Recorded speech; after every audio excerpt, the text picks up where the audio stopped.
Chega agora o Rodriguinho, chega o Baia e talvez o Lautaro, pô, eu acho que a gente ganha opções bem legais aí pro ataque.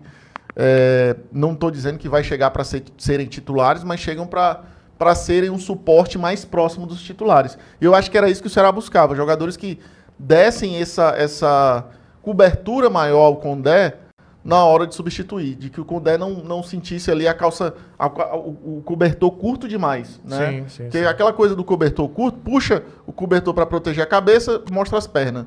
E aí quando cobre as pernas, mostra a cabeça. Então assim, lá ele. Mas assim, a grande questão é que com esses reforços, se confirmados todos, a gente ganha um cobertor um pouquinho maior para o Condé trabalhar e quem sabe a gente fazer esse campeonato estável que a gente vem fazendo e talvez subir até um pouquinho mais aí na expectativa inicial. Claro, tudo com muito pés no chão. O campeonato é perigoso, o campeonato não é brincadeira, a Série A. E eu tenho certeza que o Ceará não está levando na brincadeira, mas a gente precisa compreender que a gente está trabalhando hoje, Douglas, e acho que às vezes a torcida, vendo os movimentos de outras equipes, acha que a gente está nessa mesma prateleira aí. Sim. A gente não está nessa mesma prateleira, a gente não ia tirar jogador titular de nenhuma equipe. Não tinha como. Na Série A, principalmente. Na Série A, nenhum Fortaleza que está há 6 anos na Série A seguidos vai conseguir tirar um jogador titular de outra equipe, entendeu? Então, nem o Bahia, Grupo City, está contratando um goleiro reserva do Santos, que é o João Paulo. Nem o Bahia conseguiu tirar um goleiro titular de nenhuma equipe. Então, assim, a gente não vai, e não é simples tirar um jogador titular de uma equipe da Série A. Então, o Ceará está fazendo os movimentos dentro do seu mercado, dentro da sua realidade e tentando ao máximo serem mais coerentes possíveis, não sofrendo com as pressões externas, sendo altamente racional. Inclusive o Caio Costa falou sobre isso no Futebolês, eu concordo. Eu acho que o Ceará está fazendo movimentos extremamente racionais, equilibrados, né?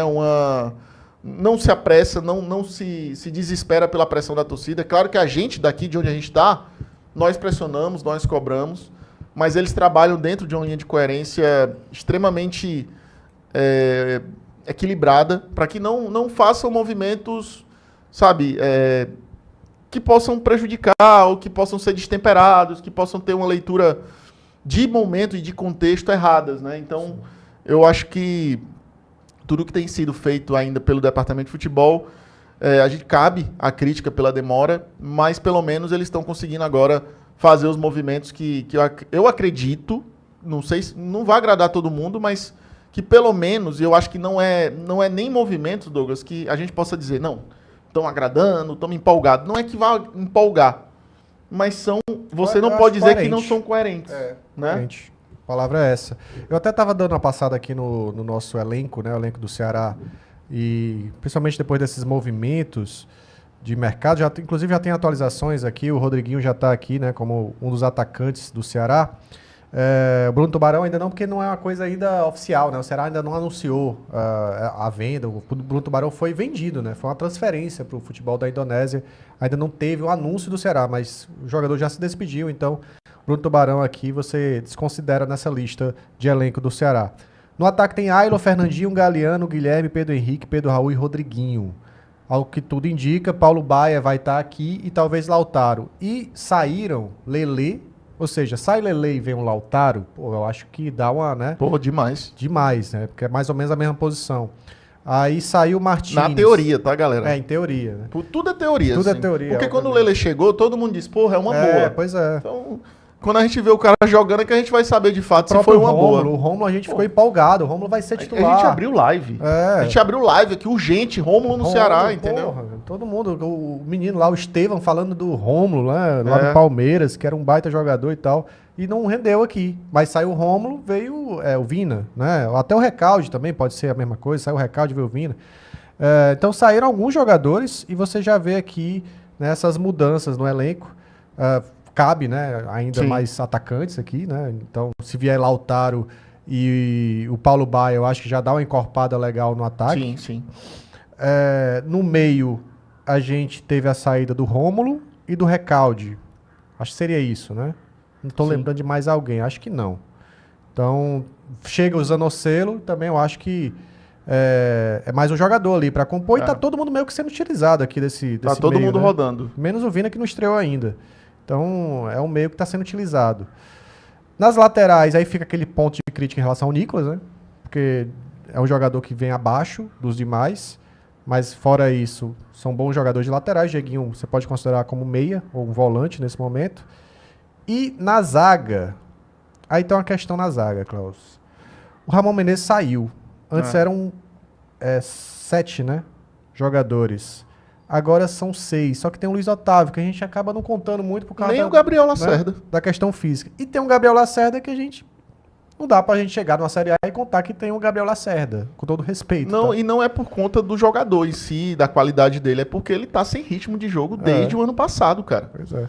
Então, assim, o Gabriel e o Luiz Otávio, pra mim, são peças que, assim, estão contando ali, tá aí, né, na Faz disposição número. do elenco, tá fazendo número, mas não conta, assim, de verdade, eu olharia com carinho pra um zagueiro. A gente tá contando 4 zagueiros aqui. Né? Se a gente for assim, os jogadores que o Condé olha e pode usar, né? São 4. Que é o Éder, Marlon, William Machado e Marcos Vitor. Eu olharia pra um zagueiro e um lateral esquerdo. Agora, eu acho que não farão esses movimentos, porque...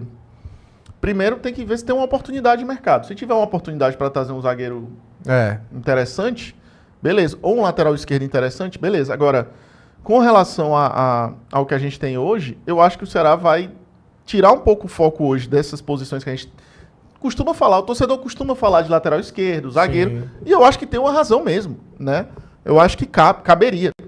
Mas, como a gente está preocupado ainda nesses nomes que não fecharam do ataque, eu acho que a gente vai ter uma atenção maior hoje da diretoria para o ataque. Sim. E aí, deixando uma lacuna de janela final, né, uma corridinha final, para se saber se precisa ou não trazer alguém. Porque vai que alguém se lesiona de última hora e a janela, antes da janela fechar. Sim. Eu acho muita conta do chá ter só 4 zagueiros. Eu acho muita conta do chá ter 4 zagueiros. De volantes estamos ok. Meias eu acho que estamos ok. Atacantes, se chegarem todos que a gente está cogitando aqui, tá ok. Mas 2 posições não estão ok ao meu ver, que é a lateral esquerda e a zaga. É aí que o tal do cobertor que você acabou de falar começa a parecer curto. Parece que tá no limite, sabe? É porque, imagina, Douglas, que as sequências de jogos agora, daqui pro final, o intervalo de tempo é menor. Uhum. Então a rotatividade vai ser maior, por cartão, por lesão, por desgaste. Então, assim, pode chegar um jogo que num jogo... Vou falar porque, enfim, tem que falar. Mas tem que projetar. O Bahia se suspenso e o Nicolas se machuca. No mesmo jogo. Né? Aí, quem vai jogar na lateral esquerda? Vai deslocar o William Machado? Entendeu? Só que aí é que tá. O Nicolas não tem entregue no nível que se precisa para as características de jogos do Condé. Então eu preferia ter o Nicolas como terceira opção. Já que ele não foi negociado e não vai, provavelmente... Deixa o Nicolas um pouquinho atrás e traz um zagueiro ou um lateral esquerdo para ocupar ali a sombra do Matheus Bahia. Mas enfim, são situações que tem que se avaliar. É o tipo de coisa que não é prioritário, mas que deve ser avaliado assim e acompanhado. Porque, por exemplo, no caso do Dieguinho, na lateral direita, a gente tem o Rafael Ramos e o Fabiano. São equivalentes em características, qualidade, acho que são bem parecidos. Se um deles se lesiona, a gente tem o Dieguinho. Ah, mas a gente vai tirar o Dieguinho do meio. Vai tirar o Dieguinho do meio, só que o nosso meio de campo hoje está funcionando mais. Está mais robusto. Você tem Richard, você tem Lourenço, você tem Lucas Lima. Todos sendo bastante utilizados. O Fernando Sobral, chegou o Zanocelo. Então, você tem mais opções. Né? Não pesaria tanto quanto perder o nosso melhor zagueiro na posição dele para poder cobrir a lateral esquerda. Ou improvisar. Né? Então... É um ponto que levanta um questionamento aí se o Ceará vai ou não trazer um lateral esquerdo. Eu acho que não nesse momento, não é prioridade, mas para o futuro olharia com carinho para essa posição. Sim, é verdade. Também. Eu acho que fica um ponto aí de preocupação, né? Aquele alerta ali, os torcedores e a gente, né, se inclui nisso, a gente fica preocupado em relação a essas posições também. Fala galera, você acabou de assistir um corte aqui no BPR, então já sabe, né? Deixa o teu like, compartilha com os amigos, se inscreve se não for inscrito ainda aqui no Bora Pro Racha e pode ficar ligado por aqui que tem muito mais assunto sobre o Vozão, tá bom? Então fica ligado, bora Vozão, bora pro Racha.